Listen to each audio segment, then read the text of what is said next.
Hello viewers, अस्सलाम वालेकुम। Cricket updates पर बात करेंगे और अपडेट्स में आज काफ़ी कुछ है जो मैंने आपसे शेयर करना है, क्योंकि आज 3 मैचेस खेले गए हैं जिनके बारे में हम बात करेंगे। और सबसे पहले शुरू करेंगे न्यूजीलैंड और पाकिस्तान के दरमियान खेले गए दूसरे T20 के बारे में, जिसमें हम 21 रन से ये मैच हार गए हैं। और खुशाइन चीज़ ये है कि हमारा जो है वो हारने का मार्जिन कम हो रहा है। पहले मैच में हम 40 स्कोर से हारे थे और आज के मैच में हम 21 स्कोर से हारे हैं। और इंशाल्लाह उम्मीद कर रहे हैं कि अब अगले मैचेस जो है वो हम जीतने के करीब पहुंच जाएंगे या शायद जीतेंगे अगले मैचेस, क्योंकि आज जो है वो हमने न्यूजीलैंड को अंडर 200 कंटेन कर लिया था। 194 क्योंकि साइकोलॉजिकल एक टारगेट होता है 200, जिस पे जाके वो हमारी टीम के हाथ पांव फूल जाते हैं, लेकिन 194 भी काफ़ी स्कोर था हमारे लिए जो हमने चेज करना था और हम चेज नहीं कर सके, क्योंकि हमारा जो सो कॉल्ड बैटिंग लाइनअप है जिसमें हमने पावर हिटर्स ऐड किए हुए हैं मिडल ऑर्डर में, वो परफॉर्म नहीं कर रहे। और जब तक वो परफॉर्म नहीं करेंगे, टॉप ऑर्डर परफॉर्म नहीं करेगा, तो हमारे लिए जो है वो बहुत मुश्किल हो जाएगा कि हम इवन T20 मैच भी जीत सकें,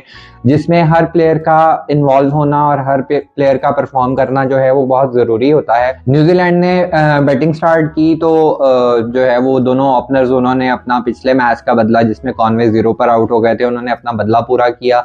और फिन एलन ने जो है वो शॉर्ट बाउंड्री का ज़बरदस्त इस्तेमाल किया।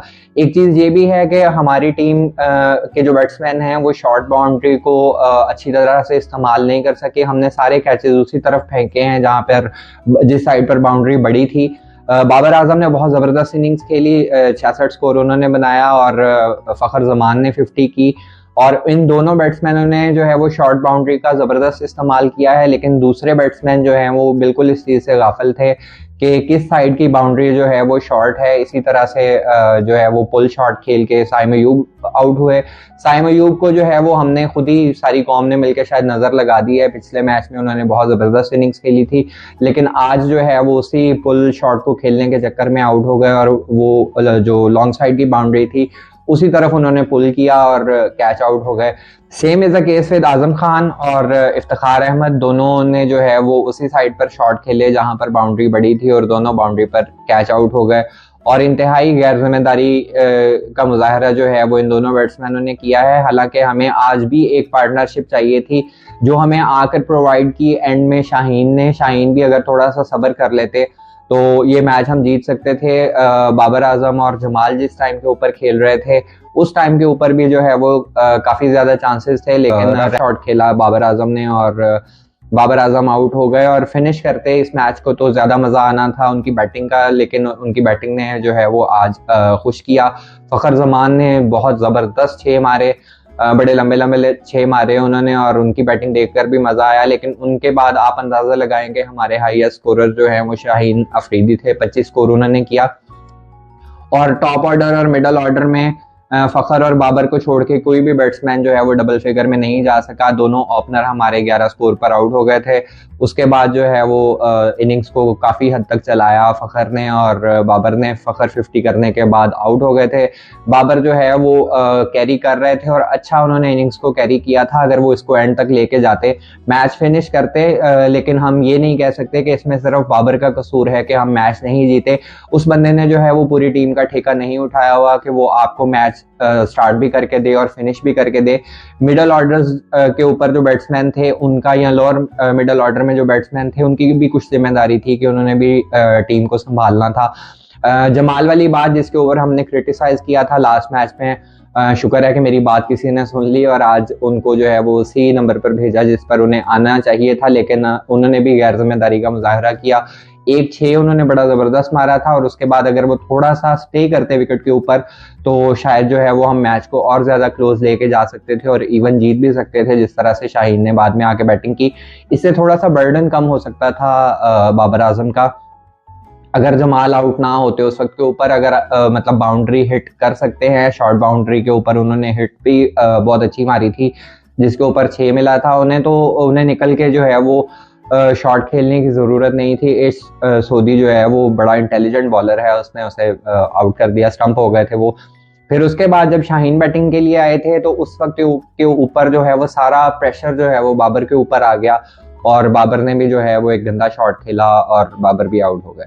तो ये सूरत हाल थी आज के मैच की कि जिसमें हमने फिर दोबारा साबित किया है कि हम कोशिश ही नहीं करते कोई मैच जीतने की, कोई पॉजिटिव इंटेंट के साथ हम जाते ही नहीं हैं मैच जीतने के लिए। आजम खान जो हैं वो मुसलसल दूसरी दफ़ा फ्लॉप हो गए हैं। पहले मैच में भी उन्होंने कोई बहुत अच्छी परफॉर्मेंस नहीं दी थी और आखिरी 7 T20s में उनका टोटल स्कोर जो है वो 27 है। तो उनको जो है वो इम्प्रूव करना पड़ेगा अपनी बैटिंग को, और पाकिस्तान को जो है वो मैच जीत कर देना पड़ेगा। अदरवाइज हमारे पास कीपिंग के लिए रिजवान भी मौजूद हैं और बेंच के ऊपर हसीबुल्ला भी मौजूद हैं, वो भी विकेट कीपर हैं। तो फिर आजम खान के लिए मुश्किलात पैदा हो सकती हैं कि उनको मुसलसल जो है वो चांसेस मिलें टीम में। उनको उनकी परफॉर्मेंस जो है वो टीम की जीत के लिए बहुत ज़्यादा हम रिलाय करते हैं उनकी परफॉर्मेंस के ऊपर। और इसके बाद जो है वो इफ्तिखार अहमद, वो भी लास्ट मैच में भी नाकाम थे, इस मैच में भी जो है वो उन्होंने कोई बहुत अच्छी कारकर्दगी का मुजाहरा नहीं किया।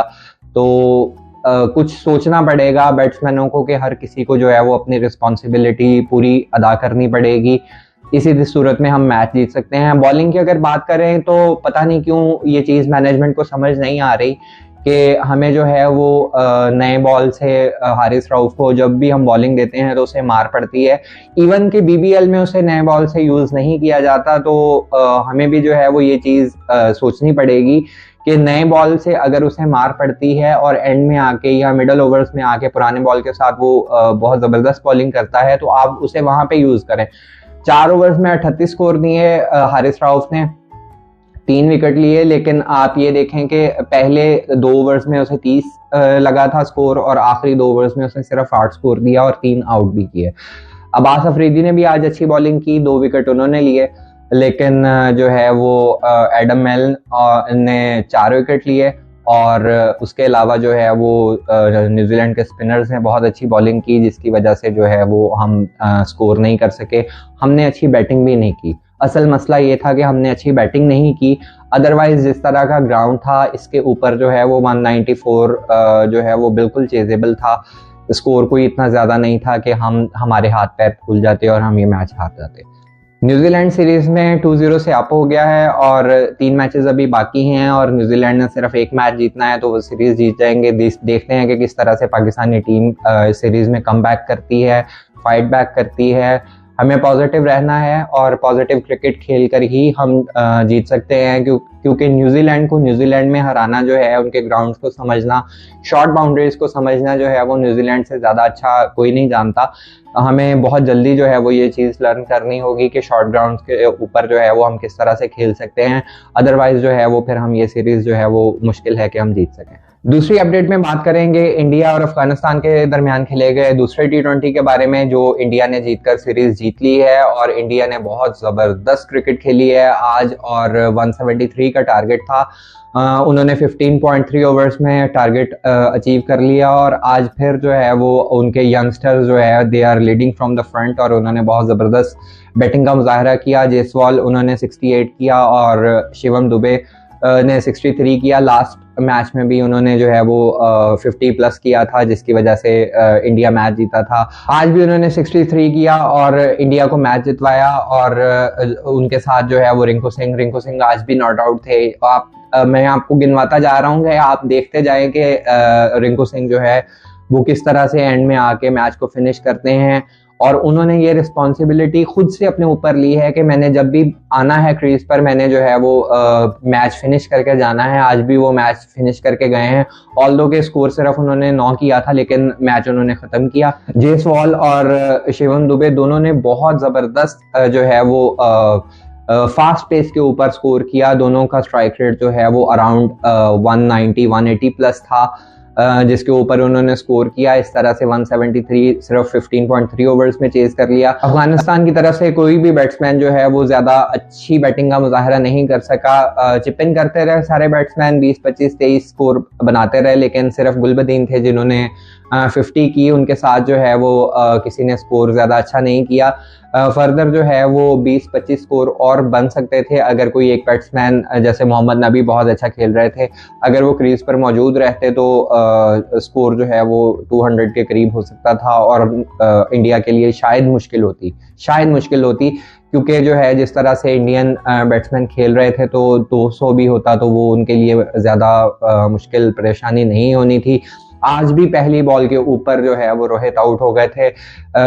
रोहित के ऊपर जो है वो सबकी नजरें हैं, क्योंकि रोहित और कोहली दोनों ने कम बैक किया है T20 में, और आगे जो है वो फिर वर्ल्ड कप भी है। इसके बाद इंडियन टीम को इंटरनेशनल मैचेस मिलने भी कम है वर्ल्ड कप से पहले, क्योंकि IPL चल रहा होगा। तो रोहित का फॉर्म में आना जो है वो बहुत ज़रूरी था।